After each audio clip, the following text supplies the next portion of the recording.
Hello, I'm Melissa Kayo and welcome back to my channel. In this video today, I will be talking about different ways to take care of natural colored hair. Let's get started. My number one point of view or concern is taking your bonnet or scarf off. Now, I know you have those days off where you're just like, I'm going to be in the house, I'm going to be lazy, just sit around, do nothing, and you keep your bonnet on. In my personal experience, I've noticed that it breaks your hair off a little bit. It depends on what you have on. Like if you have a scarf, it'll be riding your edges and they just come off. Or if you have a bonnet on, the band, it leaves an impression, then it goes around your head, and that's a no-no. Especially when you have colored hair, you're supposed to let your hair come out every day, even if you don't go outside. You're supposed to let it breathe. And if it's not breathing, how is it gonna thrive? Point number two. Well, that was 4, but point number 2. Oil and moisturizer, your best friend. I know from personal experience, say I do my hair every 2 weeks. So that's like every Saturday. Every other Saturday. So every other Saturday, I'll do my hair and I'll moisturize it. And usually I won't have to moisturize it till that following Wednesday or Thursday night because I take care of it. I do a lot to take care of it. And so since I do that, it's like I don't have to put moisturizer in one day, just the bare minimum, and then do it all again.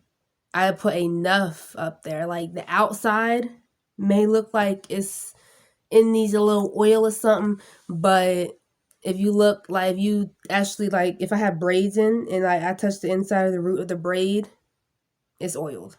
But the outside, it may look like it needs oil, but sometimes it doesn't. But moisturizing and oil for natural colored hair, your best bet, because if you want to stay looking healthy and stay thriving, you might as well take care of it.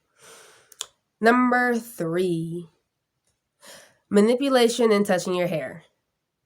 Now, if you do too much manipulation, pull your hair a lot, and, have your hands in your hair a lot, you're going to mess it up. Now, for permanent colors, I had permanent color before. I had splat, and it was, the best thing in the world, but it was something. It started to fade. After, 2 months, started to fade out, and I was like, yeah, permanent color is not for me.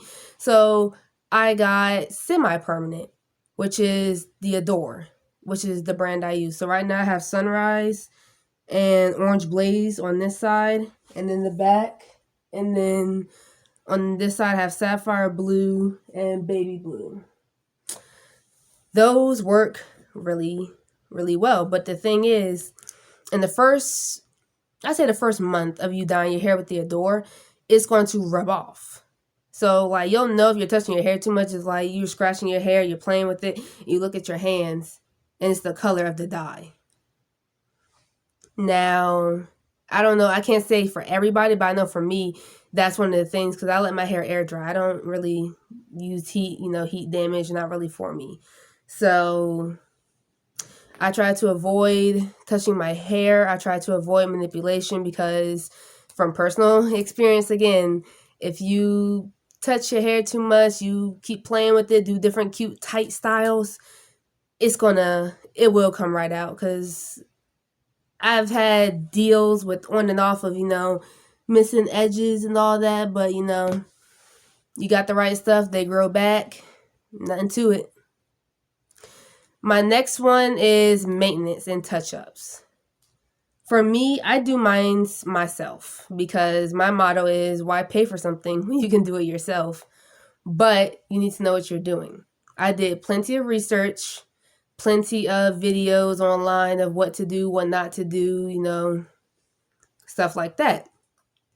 But if you're scared that you're going to mess up, you have this big fear and anxiety, it'll be best for you to go to a professional and get it done.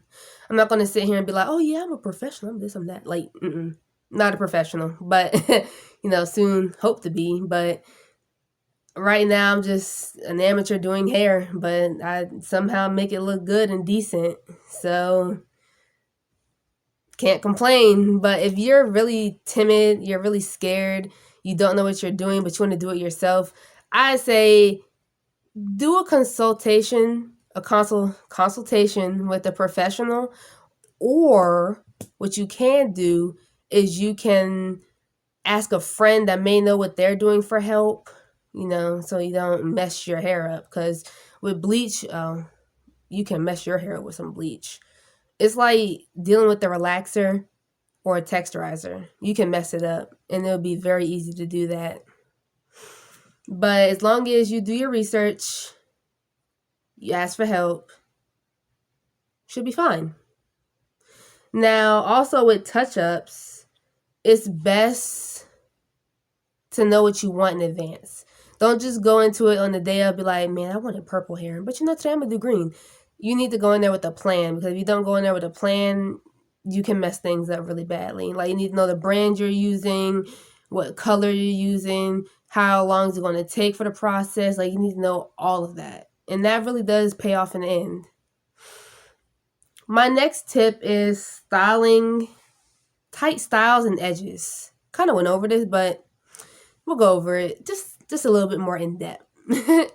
So basically, it's a little risque doing tight styles when you have colored hair. Like, yes, you want to, pull it back, so you see your new growth and all that. And you could like show off the color, make it pop. Make it pop. But in the end, it really will hurt you, because when I had my pink and blue hair, I would do cute tight styles, and I noticed that my edges and like some of my hair from the middle and from the back was starting to fall out.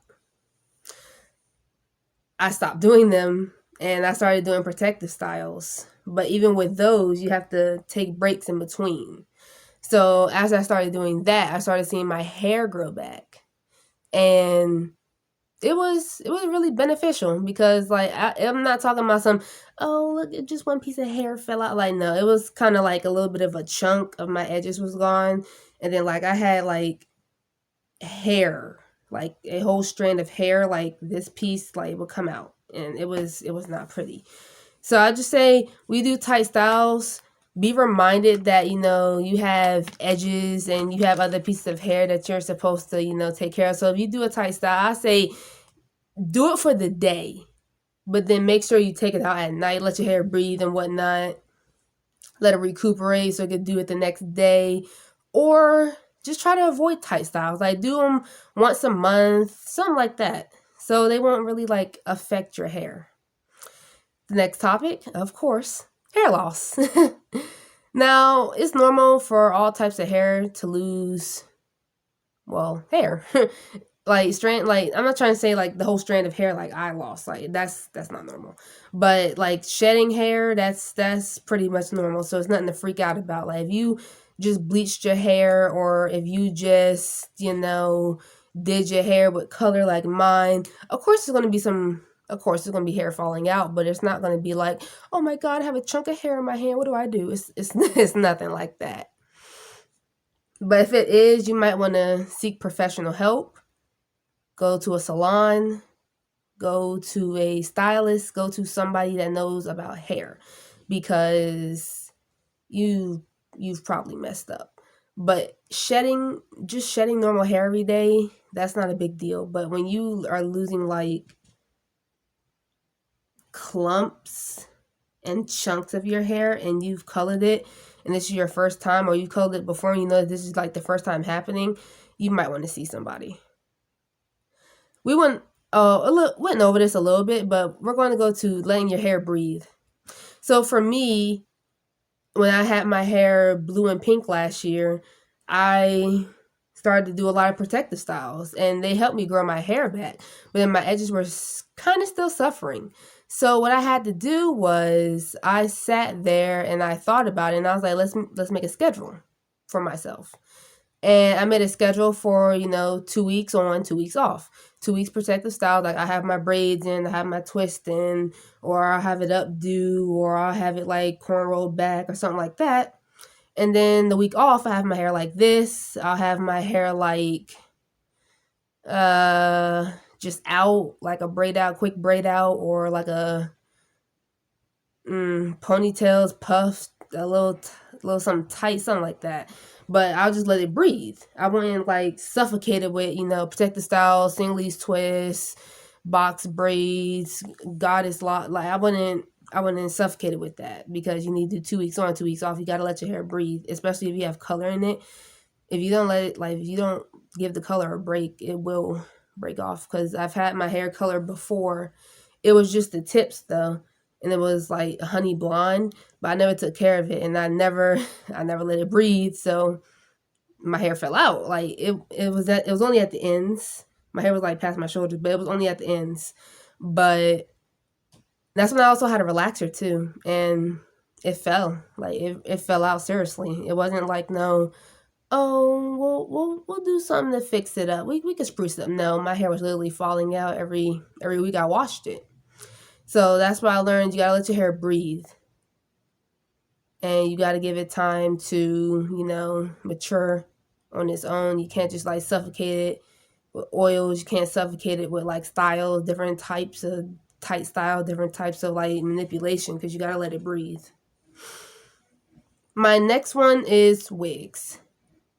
Now I know some people might wear wigs when their hair is colored, but this is like just more of like moisturizer, because I noticed when I have my wig, I got it from, I have a wig, but when I got my wig and I wore it the first 2 days, I noticed when I took my cap off, my hair was severely dry, and you can't do that with color hair.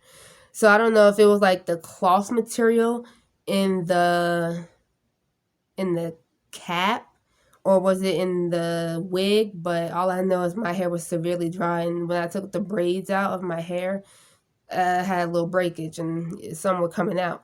So I just want to say, if you wear wigs and you have colored hair, remember to take the wig off at night, moisturize your hair, just go through it with like coconut oil or like an olive oil or something like that, and then just put your bonnet and scarf on and go to sleep.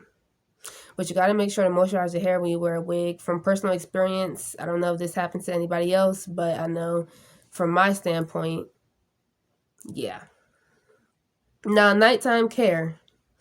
Please make sure you wear a satin bonnet or a satin pillowcase. I got my satin pillowcase from Amazon, and I got the bonnet from just the regular beauty supply store.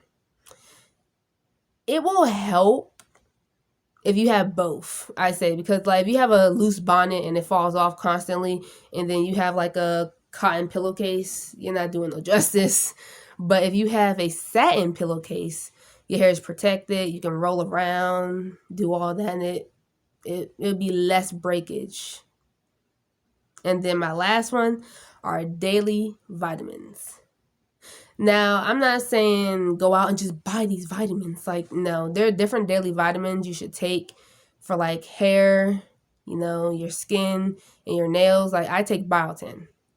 I take the 10,000 milligram biotin from Walmart, and it really helps. I take it every morning, and I've noticed that my hair, it grows fast, but it's been growing even faster since I just did the biotin. I've been doing the biotin for almost a year now, and the funny thing is, I just literally bleached my hair back in September 25th, and it's already grown out this much, and that's pretty crazy to me. But I think, yeah, that's everything I wanted to talk about, and hope y'all come back for more.